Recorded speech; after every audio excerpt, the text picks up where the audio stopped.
Hey everyone, and welcome back to another Devlog episode about Resonant Blade, a 2D action-adventure game inspired by Zelda and Hyper Light Drifter. Just a quick update from last week with my computer. It is back up and running now, so that's good news. But I did end up losing a few hundred gigs of data. Luckily though, I got all the important stuff backed up. And after a heart attack-inducing encounter with a bunch of blue screens, everything's back to normal, and even better with a new CPU and motherboard.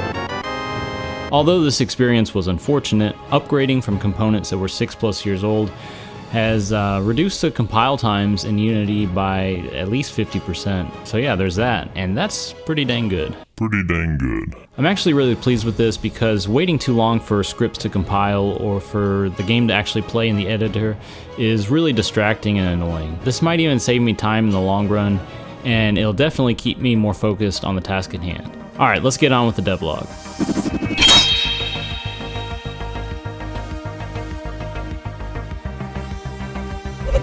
This video is going to be longer than the normal videos that I've been putting out lately.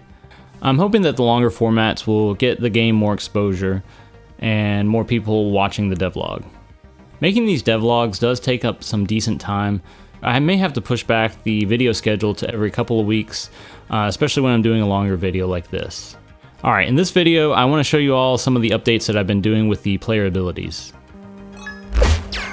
So up to this point in the game, Atlas can pretty much attack, dash, parry, throw grenades, shoot out a blade beam, and that's about it. And there are some things that I've worked on in the past, like the Sonic Slam and Phase Shifter. Those are pretty much the same as before. They still need some visual tweaks and some bug fixes. So I don't remember if I showed this or not before, but I had created a mod item that allowed the player to use a charge attack. Basically, you can hold down the attack button to charge up this attack. When you release the attack button, you end up slamming the sword into the ground and damaging the enemies nearby. I decided to change this idea out for a spin attack instead. You'll still need to charge up the attack to use this and have the right mod equipped for it to work.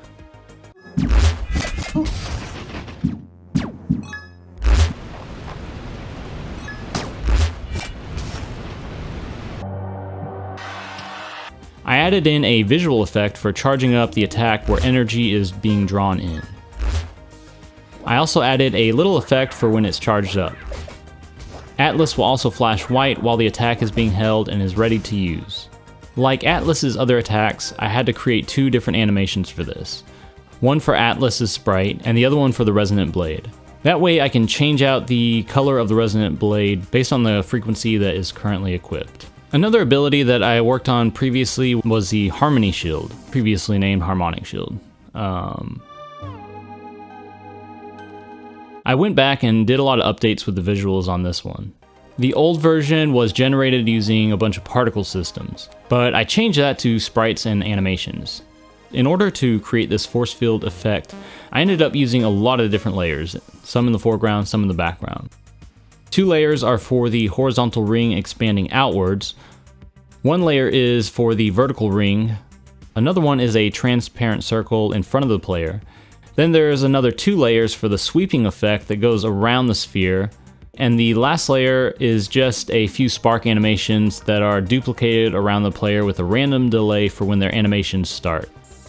All of these in combination create a really cool force field effect around the player. The impact effect still needs to be changed out for a pixel art version instead of the particles, but overall I'm really happy with how it turned out. As before, the functionality of the shield is pretty much the same. You'll need to have the orange and the green frequencies unlocked to use this triad ability. The Harmony Shield can sustain a certain amount of damage before it dissipates, and it will absorb an enemy's attack of the same resonance. If an enemy's attack doesn't match the shield's resonance, the shield will take damage and the player will take half damage.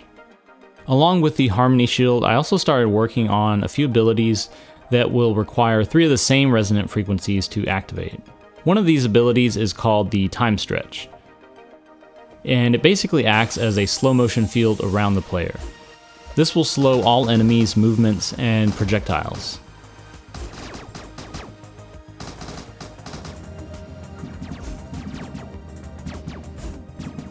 And when you combine this with things like the spin attack and deflection mods, you can do some pretty cool things like this.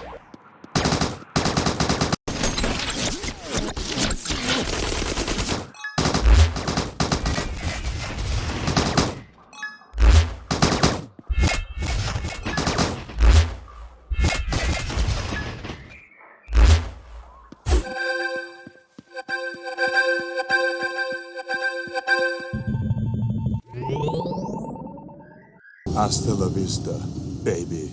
And speaking of deflecting projectiles, this is something that I've always wanted to add in, but I was holding out because where am I?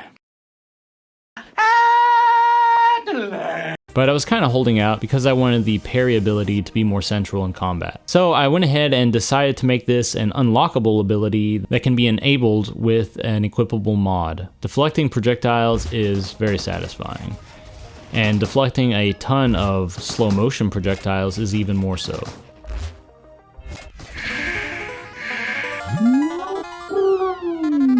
Right now, projectiles that are deflected back while still in the time stretch field are still going to be slowed down. I might try experimenting with this and make them go back to normal speed once they're deflected, regardless of whether or not they're in the time stretch field. If you're still watching the video at this point, don't forget to subscribe and like the video, and comment below what you think about this deflection time stretch ability stuff.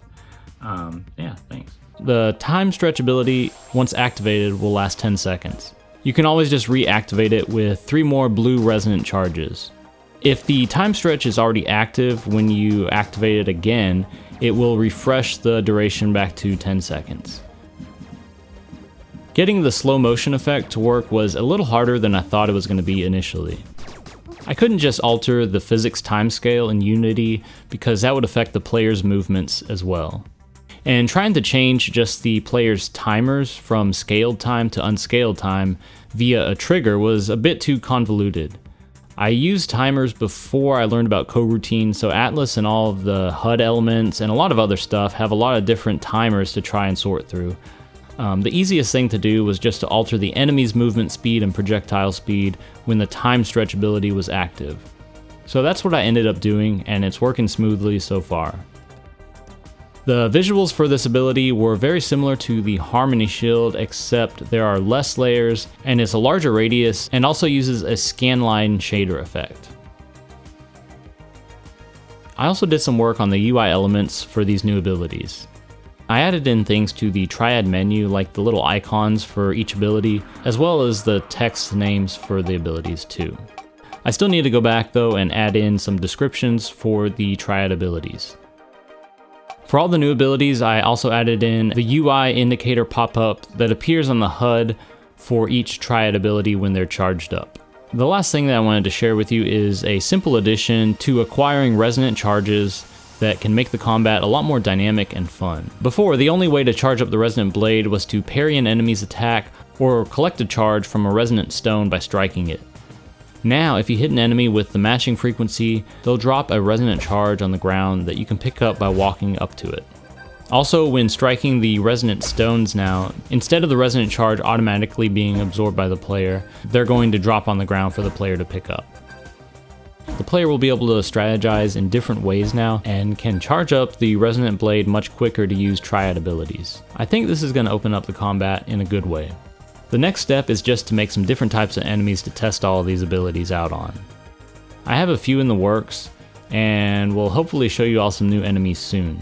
Speaking of enemies, do you guys have any ideas for an enemy type that you would like to see in the game, or maybe ones that would complement the current combat style? Let me know in the comment section down below. Alright everyone, that's it for this week's devlog.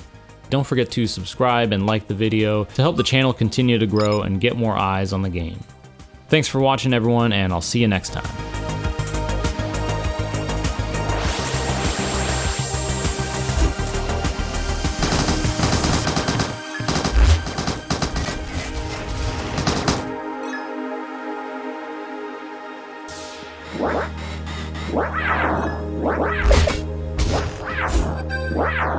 Wow.